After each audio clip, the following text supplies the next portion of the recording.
Guardi, abbiamo trovato le carte dei bocconi giovedì sera. Che bocconi erano? Topicidi. È sopravvissuto dopo 10 giorni di malessere e una corsa contro il tempo dal veterinario, il Labrador di 10 anni che vive in una villetta di via Santa Croce a Zerman. Il quattro zampe ha ingerito bocconi avvelenati lasciati in giardino. Come si chiama il cane? Si chiama Benito. E come sta adesso? Sta bene? Allora, è in ripresa, ieri stava malissimo.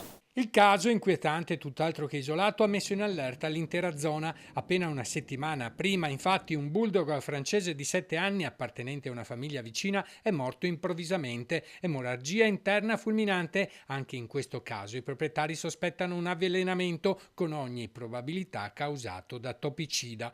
Secondo una delle ipotesi più preoccupanti, dietro i bocconi avvelenati ci sarebbero ladri intenzionati a neutralizzare i cani da guardia prima di introdursi nelle abitazioni.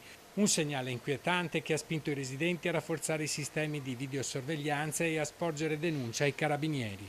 Si pensa che anche i carabinieri hanno detto che stanno perlustrando, siccome avranno avuto altre denunce, passano per controllare la situazione e dopo vengono a trovarci. L'area è una zona residenziale fino ad ora tranquilla, dove non si erano mai verificati episodi simili. I carabinieri nel frattempo indagano.